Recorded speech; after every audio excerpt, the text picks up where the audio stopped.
Hey guys, so today we're going to be talking about the American Revolution that lasted from 1775 to 1781/83. It takes a while to solve the issues of the American Revolution.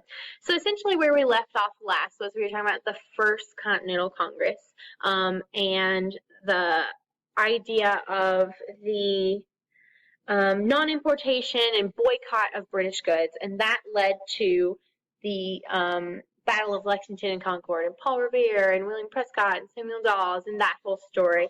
Now we're going to dive headfirst into the causes, not so much the causes, but the events of the American Revolution. So, diving right into the Second Continental Congress, this is in 1775, and all 13 colonies are represented, but the idea here is still not independence. It's rather just a redressing of grievances for the king. It's more of a conservative independence. It's more of so it's not a position of all-out patriotism, of all-out independence, because that just seemed too radical, even to this point. Many colonists still saw themselves as British, still saw themselves as Englishmen with the rights of Englishmen, and just wanted their grievances to be addressed. We'll see George Washington made head of the Continental Army, and this idea is not so much George Washington's a great leader, even though he is, it's a political idea. So we've got these northern elites and rich people at this Continental Congress, and they want Virginia to feel part of the war, because Virginia has the biggest population and therefore would be a great ally if these colonies start unifying against the British. So George Washington from Virginia, very prominent man in Virginia, is made head of the Continental Army. There's going to be two different documents penned at the Second Continental Congress before the Declaration of Independence, which will happen later. If you remember, at the First Continental Congress, they had a document called the Declaration and Resolves, and it was kind of like towards the king. The next one is the Declaration of Causes and Necessity of Taking Up Arms, and the intended audience of this document is more the colonies. It's seen as like an intermediate step between the Declaration and Resolves and the Declaration of Independence. It's the middle, where, look, we tried to petition the king, now let's all come together and say we are taking up arms, but we're still not wanting to be independent. It's a second set of appeals to the king and to British people, and it's also an appeal to colonies to come together as well. Okay? It is written by John Dickinson as well as Thomas Jefferson. With the penning of this document, they will also adopt measures to raise money and create an army and a navy, the Continental Army. We also have another document written largely by John Dickinson with some help from Thomas Jefferson called the Olive Branch Petition, and it is just the last effort. The last-ditch effort by moderates in the Continental Congress to prevent an all-out war. Essentially, they say they profess loyalty to the crown. They are hoping to restore peace to the kingdom, to the empire, and essentially, they want Great Britain to reconsider the Intolerable Acts, to repeal those coercive actions, but the king will end up refusing to recognize the Continental Congress even as a unified body, and the war is just going to continue to rage on. Alright, throughout this video, I'll be going through some like miscellaneous battles, just tiny little things here and there that you might need to know or understand or at least have heard of. So there are two very early battles in May 1775, Ticonderoga and Crown Point, two different battles here, and essentially we have very tiny forces, very tiny colonial forces led by Ethan Allen and people from Vermont called the Green Mountain Boys team up with Benedict Arnold while, he's faithful to the colonies of Connecticut, and they will surprise and capture British garrisons, which is seen as an early victory for the colonies and gives them a little bit of hope. So one of the most often considered the first pivotal battle of the American Revolution is called the Battle of Bunker Hill, more appropriately called the Battle of Breed's Hill, because Breed's Hill is where it actually happened. Bunker Hill is just like a little bit away. This is in June 1775, and the colonies, the colonial army, will take Breed's Hill and have this strong hill that looks out over Boston, and thus will be able to siege and take Boston if they can keep this position. So 1,000 oncoming redcoats are trying to charge up this hill, and when I say hill, it's more like a small mountainous mountainish area. But essentially the sharpshooters from like the bushes, the American colonists are able to kill a bunch of British as they're coming up this hill. There's 1,500 American sharpshooters just positioned ready to take Boston that can pick off the British coming up the hill. But the issue is the American supply of gunpowder is going to run out very quickly, and they're forced to abandon the hill. And that's going to be an issue that we see for a long time throughout the Revolution is Americans start winning a battle because they're not using those straight in lines, we meet at this time tactic that the British military uses, but they will often be outsupplied. They will not have enough money or enough stuff to continue as the well-trained and well-supplied British Army does. But even though technically they lose Bunker Breed's Hill, they still consider it a win for the Americans because of all the British casualties, like a frightful amount of British casualties. And it's going to be the bloodiest single battle for the War of Independence. Following Bunker Hill, the king formally proclaims that the colonies are in rebellion. This is in August 1775. And essentially he's saying you are in rebellion, which is the same as saying we are in war against you. So it's a formal declaration of war, just like a backwards loophole way of doing it. And he's going to hire 18,000 Hessians. Hessians are German mercenaries to support the British forces, and they are extremely brutal fighters. The colonies are going to be extremely shocked that Great Britain would hire Hessians they see them as butchers, they see them as murderers, and the fact that the king would hire them to fight his own people, his own children in the colonies, just horrifies many American colonists. And so this is where we see a war forming. Like we've seen a storm up to this point, it's up to full hurricane status now. So after the Battle of Bunker Hill, sometimes called the Battle of Breed's Hill, we're going to get the drafting and the adoption of the Declaration of Independence, one of our founding, most pivotal, most important documents. We see, because of the Battle of Bunker Hill and the hiring of Hessians, the burning of many important colonial towns like Norfolk and Falmouth, I said that wrong, Falmouth, in Virginia, and we see also British governors, so people put in place by the king, will offer freedom to slaves if they fight the colonists. Those are the things that will persuade many Southern elite to join New England in the effort for independence, and that will cause almost a feeling of betrayal in the colonies, so that we see a shift in loyalty where before, oh, we were British, we want the rights of England, and we want to be part of your empire, just change some of the things we're complaining about, to now, oh, you're going to hire people to kill us, you're going to attempt to free the slaves, you're going to burn down our towns, well then let's declare independence.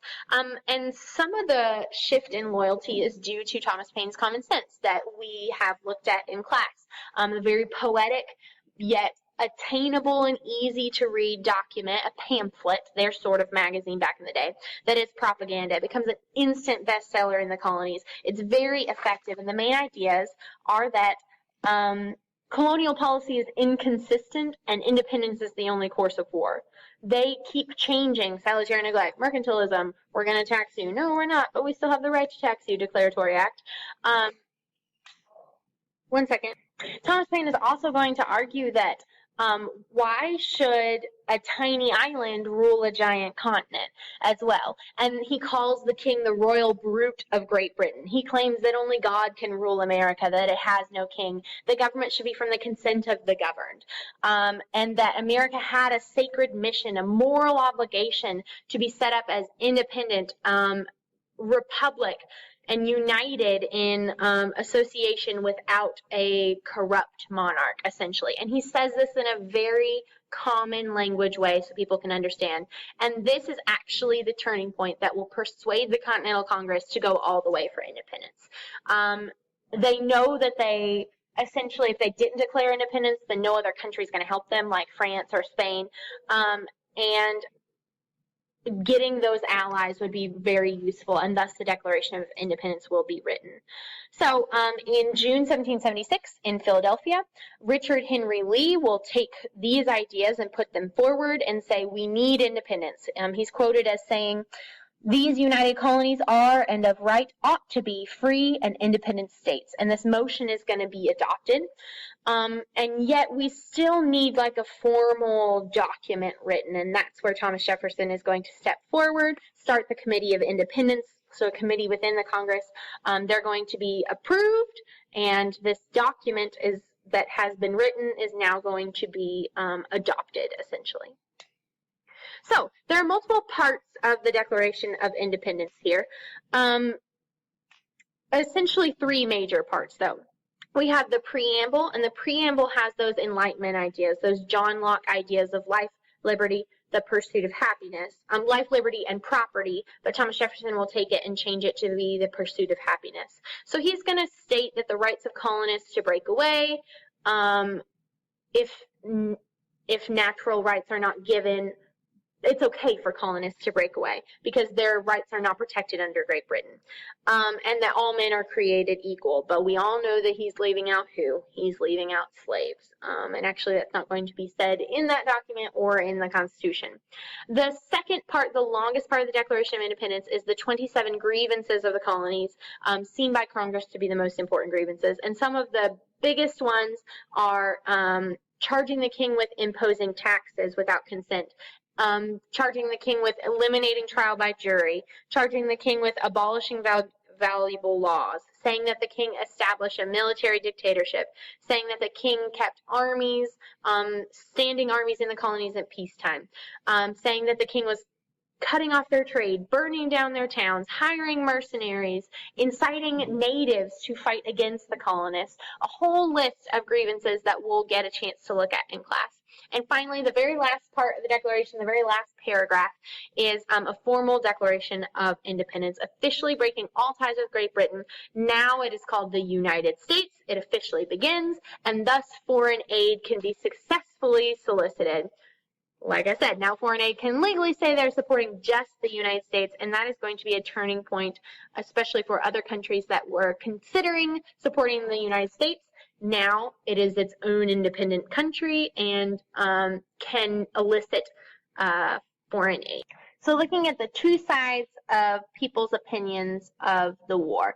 On the right side, we have the Loyalists, sometimes called Tories. They're estimated to be about 20% of the American people, and they're colonists who fight to return to colonial rule by the king, and they're loyal to the king. They're usually conservative, the older, conservative, rich class. And they're fearful of a mob rule because to them, the poorer, less educated are not eligible or not intelligent enough to run a country like them, the conservative, old, rich people. And so the older generations are more apt to be loyalists, while the younger generations are more apt to be revolutionary or patriots. A lot of these loyalists will be the king's officers and other beneficiaries of the crown, governors, people, judges that are put in place by the king. Many of them are Anglican clergy, so they are employed by the Church of England and thus must be loyal to it. And a lot of the aristocrats from think dukes and stuff like that, related to those English royalty, will be loyal to the crown as well. They're least numerous in New England. They're more entrenched in the middle colonies and some in Virginia and the big city Charleston, South Carolina. The Quakers, I might point out, are pacifists and thus side mostly with the Loyalists because they just don't want to fight a war. So on the left here we have the Patriots. They're sometimes called Whigs after the British Revolutionary Party that's in Parliament, that was kicked out of Parliament, the British opposition party that fought against tyrannical rule and wanted to check the power of the king. And they are the American rebels who fight both British soldiers and Loyalists. And they're most numerous in New England where those things had been happening, like the Boston Tea Party and the Intolerable Acts with the Boston Government Act and the closing of Boston Harbor. But it's still a minority movement. It's not everyone's a patriot that's not a loyalist. It's a small number of people, but they're very loud. So I'd call them a loud minority. And they're more adept at gaining support from colonists because they say, I don't want to say home field advantage.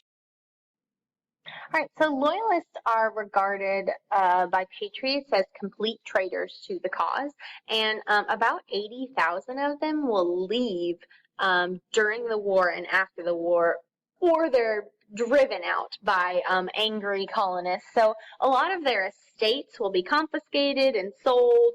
A lot of them will be burnt down. Many of them will be used to finance the war effort. And actually 50,000 loyalists in the colonies will end up fighting for the British. All right, so a few more miscellaneous battles here. We have the Battle of Trenton, most famous for this painting right here. December 1776. There was supposed to be some sort of like small Christmas truce, but instead Washington is going to cross this ice-clogged Delaware River the day after Christmas and surprise 1,000 Hessians that were kind of like sleeping off their Christmas partying from the night before. And that will be seen as a success for the colonies, but most famous for this picture. So the Battle of Saratoga is one that I want you to really, really remember because it is the most important battle of the Revolutionary War.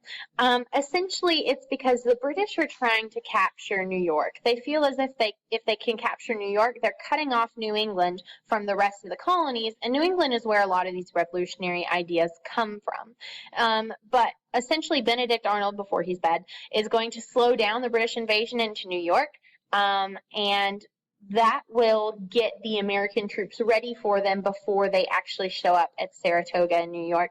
And the British general will surrender his entire command at the Battle of Saratoga in 1777 to American General Horatio Gates. But what's most important about this battle is its overall significance. It will be one of the most decisive battles because it made French aid possible. Essentially, it said, we are America, we are independent, and we can win some stuff. And so it showed the French that Americans have a chance. It bolstered this idea of American independence. It revived their spirit. And the French are going to join in on the American side using just more than money here, like troops and supplies as well. And sooner or later, we're going to see Spanish and Dutch will enter as well. And this is going to become like a mini World War, even though we don't call it that. So in the winter of 1777 through the following, like January, February of 1778, we're going to see Washington and his troops winter or like retire to Valley Forge. And this is a display of the so-called American spirit. Because at Valley Forge, supplies are running low. Food, clothing, animals, it's all going to be extremely difficult. There will be instances where they don't have enough wood for a fire. There will be instances where an animal dies, a horse dies, or they will kill it in order to eat it. There will be instances where frostbite will take people's legs and fingers and toes. So not only is it rough conditions, but Washington hires a Prussian drill master, Baron von Steuben, who will come and train the military there as well. So they take the winter to train along with their rough conditions. But essentially it demonstrates this American determination, this American spirit that they will continue through the rough times in order to win the revolution. So one thing that corrupts that American resolve and spirit is the traitorish. Benedict Arnold stinking. He becomes the great American traitor in 1780. It's a tremendous blow to American morale. I like to call him a cotton-headed ninny muggins. So Arnold is frustrated with his treatment by his superiors, despite his heroic service, especially at the Battle of Saratoga, essentially winning it for the Americans. He essentially feels like he is not being recognized enough. He convinces Washington, the head of the Continental Army, to make him the leader of West Point. West Point is a huge military training facility that is still around today. And he secretly creates this plot where he is a spy for the British and promises to sell out West Point, essentially tell the British when to come and how to be prepared in order to win West Point. And West Point is at the head of the Hudson River. So that would cut off New England and take New York for the British as well.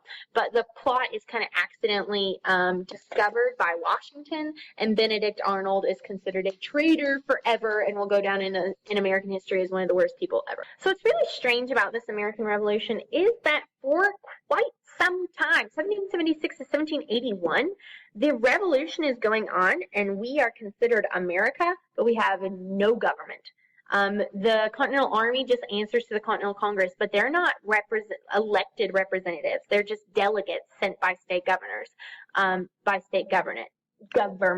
So in 1777, there's a draft by John Dickinson, who was part of the Continental Congress, of the Articles of Confederation. They will be changed and adopted in 1781, a few years later.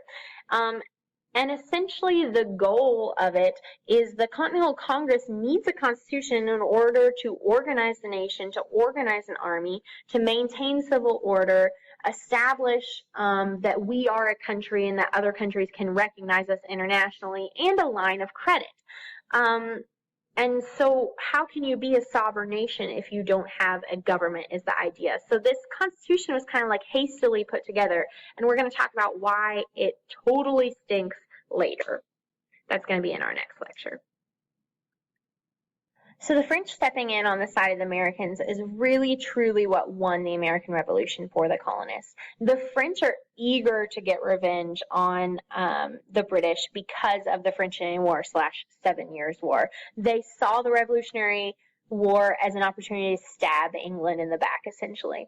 And they knew that the colonies were the most valuable possession to Britain. So anything to get underneath Great Britain's skin. So at first, before the Battle of Saratoga and that turning point, France worried that aid to America might provoke Britain to attack them. So it's more secret, under the table money and supplies. Benjamin Franklin is going to arrange for significant amounts of munitions and clothes and belts and boots and money from France to be shipped to America.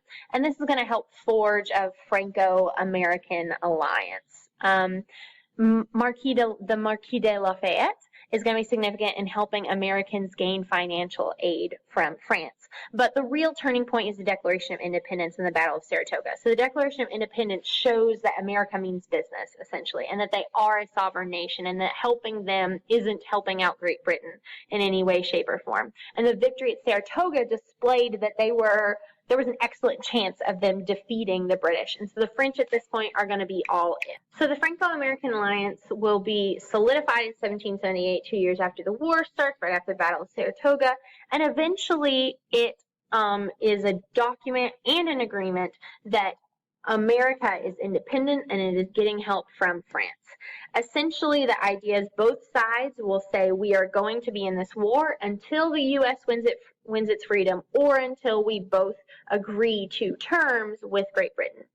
But some colonists don't like the idea of a Franco-American alliance because France is predominantly a Roman Catholic country, whereas in America it's predominantly a Protestant country, but there's no established religion. And also, up until now in world history, siding with someone against Great Britain is a death wish, a stamp on your forehead that you're going to lose.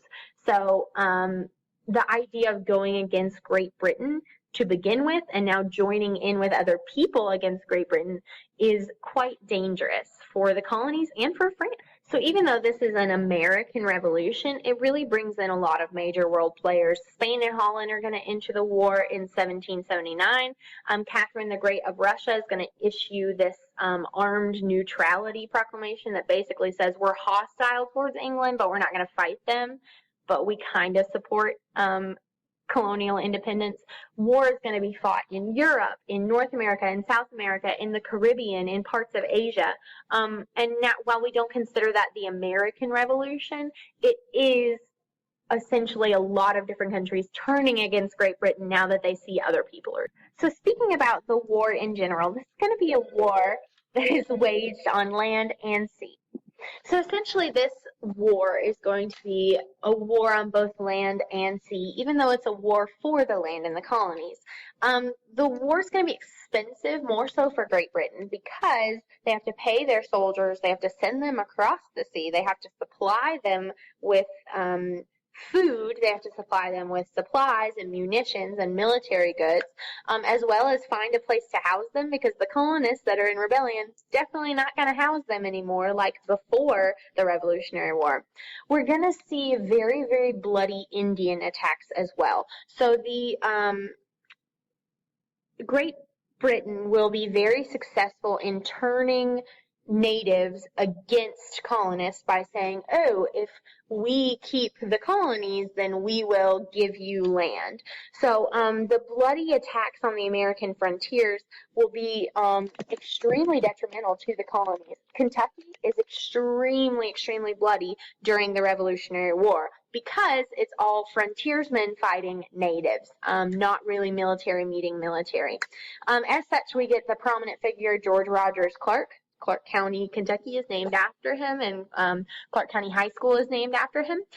He's a frontiersman, and he's going to seize a lot of British ports along the Ohio River and try and take them by surprise and essentially help to stop these Indian revolts from happening on the frontier and focus the fighting more on the East Coast and less on the frontier versus the natives.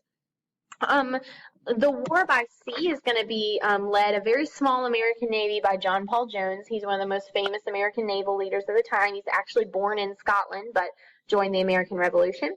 And his main purpose is to destroy British shipping. The idea of targeting their ships that are shipping munitions and war supplies around the British Isles across the Atlantic. But they don't really affect Britain's Navy as much. It's more targeting their economic structure. The American privateers, so just private boat owners, are going to be more effective than the American Navy just because it's so small and underfunded.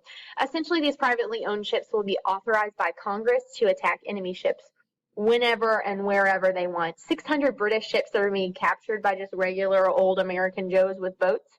And they're going to capture not only the ships, but also the crew and the stuff on the ships. But it goes both ways. The British will capture American private shipping as well. What they will do, what that will benefit is the privateers are bringing in gold. They're harassing the British. They're increasing American morale and providing American victories on the seas. But the most major naval battles will happen between the British and French aid in the Revolution and other European power aid. The British will be overcome. Their navy will be overcome by French, Spanish, and Dutch navies on the high seas in Europe. And this is going to continue like all over the world. It's not just in the colonies. It's in the Caribbean. It's in India. It's in the British Isles where the British are being attacked by America and her allies. So the original British strategy of cutting off New England by taking New York is going to prove a little bit unsuccessful, and so they attempt to focus their forces on fighting in the South because those southern colonies is where America is getting a lot of their revenue and a lot of their food. And so Savannah, Georgia is going to be taken. Charleston, South Carolina will fall in 1780. It's one of the biggest American cities, but this is a huge, devastating loss to the American war effort because of the economic importance of Charleston, South Carolina, and Savannah, Georgia. It's going to be a huge, heavy loss to them, heavier than Saratoga was to the British. But what will save it is Nathaniel Greene. Nathaniel Greene is an American general who will eventually succeed in clearing the British out of Georgia and South Carolina. And essentially, this is what's going to cause the major end, last battle-ish of the war, the Battle of Yorktown, and here's why. Nathaniel Greene pushes the British out of the South, and they will end up marching towards Yorktown, falling back to the Chesapeake Bay in that Yorktown area. So the Battle of Yorktown in 1781 is the last major battle, even though the war will wage on for about 2 more years. So here's the story of it. We have French allies helping the American troops, especially the French Navy, led by Rochambeau. And Washington is essentially marching his troops south while the British troops are marching up to Yorktown in this Chesapeake Bay area. Washington will attack the British by land, as a British-French Admiral de Grasse blockaded them by sea, and Rochambeau's navy is going to block them by sea as well. So the Americans knew they were coming. because of Nathaniel Greene. They corner them in Yorktown. They have them blockaded on all sides by land and sea, and British General Cornwallis will surrender his entire force of 7,000 soldiers. The war will continue for another year, especially in the south, but this is the last major battle. This big, important British General Cornwallis will surrender to the United States. And this is going to be one of the most important battles.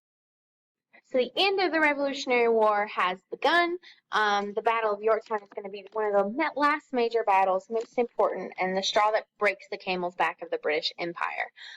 After the Battle of Yorktown, the British are ready to come to terms with peace and with their loss, because they've also lost things in India, the West Indies, and the Mediterranean, fighting a war in Europe as well. Lord North, who was the taxation guy in Parliament, his whole ministry is going to collapse. The personal rule of King George III is going to weaken because a bunch of Whigs will be re-elected back into British Parliament, and they're sympathetic to the American independence, unlike those Tories, the Tory party in Parliament. So, eventually, Great Britain will come to terms with these parts of U.S. independence. They have to recognize that America is its own country. They will grant the U.S. generous boundaries from the Mississippi River all the way to the East Coast, the Great Lakes in the north, and all the way touching Spanish Florida in the south. So everything from the Mississippi River over that we consider to be part of the United States, except for Florida, will be granted to the United States from Great Britain. And it will allow them to still fish in parts of Canada that it owned, and the treaty promises that British troops would not take slaves from America or steal any more American property. On the American side, they do concede a little bit that they will not persecute loyalists anymore or harass them anymore, and that state legislatures were supposed to tell their colonists to return loyalist property to those estates. American states were still supposed to pay British debts that they had owed for quite some time, not debts accrued during the Revolution, but before a Revolutionary era. However, Americans are mostly going to ignore everything they promised to do. They won't comply with many of these concessions, and thus we will get the War of 1812. But that takes a while, okay? So we're going to see a lot of let me go back here real quick. We're going to see an issue with the Franco-American alliance here, because France didn't formally decide to terms with Great Britain, and they thought that they were truly fighting a war against Great Britain. They will just formally approve the British-American terms. There will be no separate France-Britain peace or Franco-American peace, and America kind of ends up being the winner of this war. Britain loses its colonies. The French get revenge, but they kind of go bankrupt, which causes their own French Revolution, and Spain doesn't really get anything at all. The American Revolution really changed the fabric of American society in that it was now made officially American, but also a lot of societal and political changes will come from the American Revolution.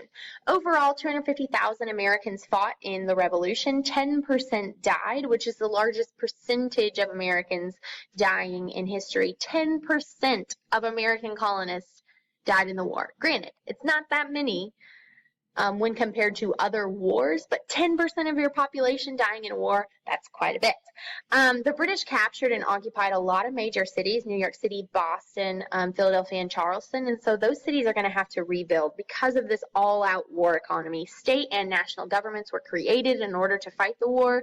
Men with military experience joined this volunteer ragtag bunch, this army, Continental Army. Merchants loaned money to the army and to Congress and made a lot of money from it. Others made fortunes from other wartime Congresses, but the people actually fighting the war and experienced most of the suffering are going to be the poorest Americans, young city laborers, farm boys, indentured servants, and even sometimes slaves were offered money to fight in the war, and anything for money is what they will do. African Americans will fight on both sides, 5,000 in the Continental Army and nearly 30,000 in the British Army, because the British had offered them freedom if the British won the Revolutionary War.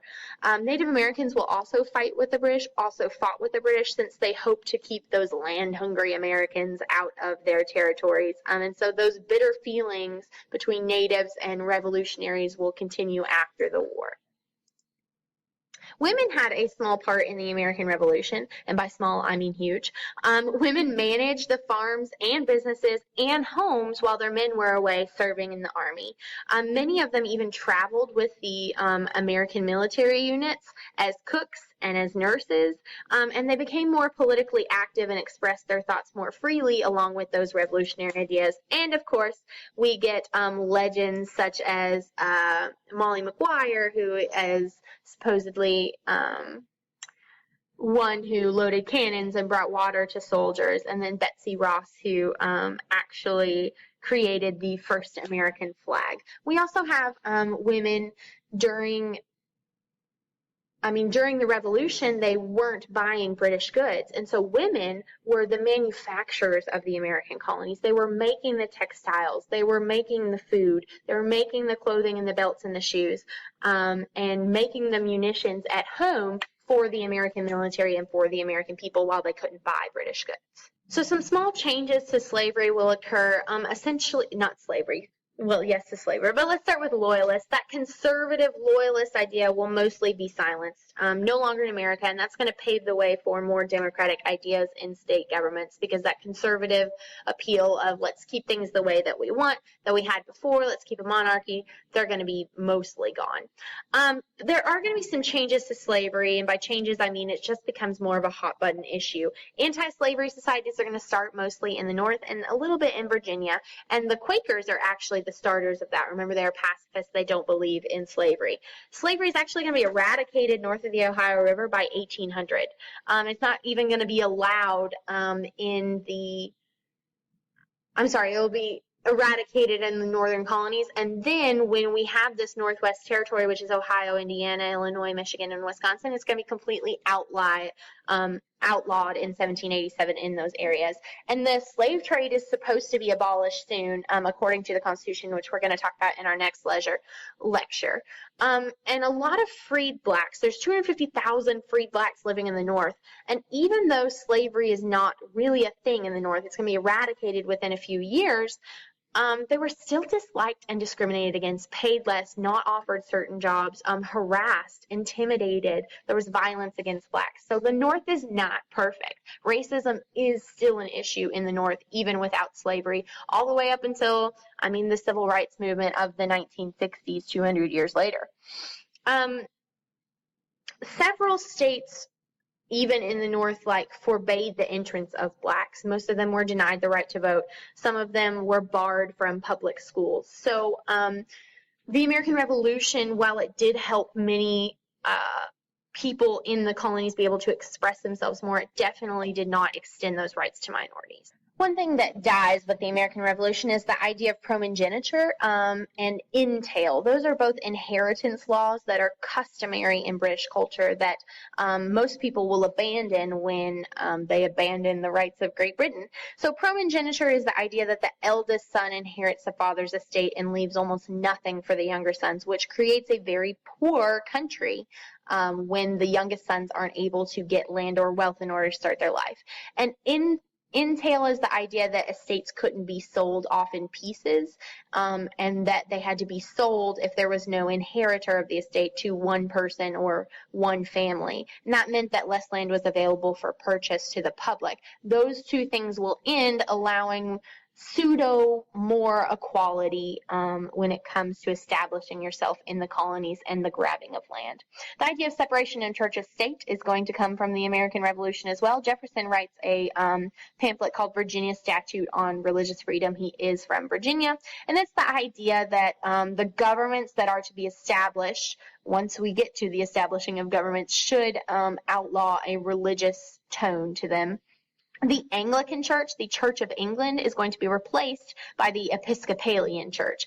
Now, it is not an establishment church like the Anglican Church where the king is the leader. It's a disestablished church, which means each congregation is sovereign in its own. It's not owned by one entity like the king, but they will believe the same as Anglican Church. Northern churches are slower to disestablish. Just think of the strong Puritan stronghold in Connecticut and Massachusetts, but they will essentially get to a point where they are just considered a congregation and not like loyal to a larger entity. We're going to see a change in governments where a lot of state governments have 3 branches, but the governor is very weak, the legislature is very strong, and the judicial branch is just kind of there. Natives will get the short end of the stick after the American Revolution because they no longer are going to enjoy the protection by the British, and they're going to become subject to U.S. westward expansion and the violence at the hands of whites who want their land. Finally, women didn't really enjoy increased rights either. They're still seen as second-class citizens. And the idea of Republican motherhood will take hold. Republican motherhood is the idea that women existed and they had an important role, but their role was solely in the home. And that role was to essentially make babies and grow them to be good American citizens that believe in a religion, that know how to read and write, and that will exercise their political rights of voting. So, the idea that the American Revolution was revolutionary is true because politically they break away from the largest empire in the world, but it's false in the sense that everyone gets those equal rights that were so heralded by those patriots. We'll see that natives are not promised those rights. We'll see that slaves and freed blacks are not promised those rights. We'll see that women are not promised those rights as well. So the radicalism of the American Revolution is oftentimes overstated, and we will discuss that more in class. Thanks for listening. Hope you have a great rest of your day, and check back later for more videos.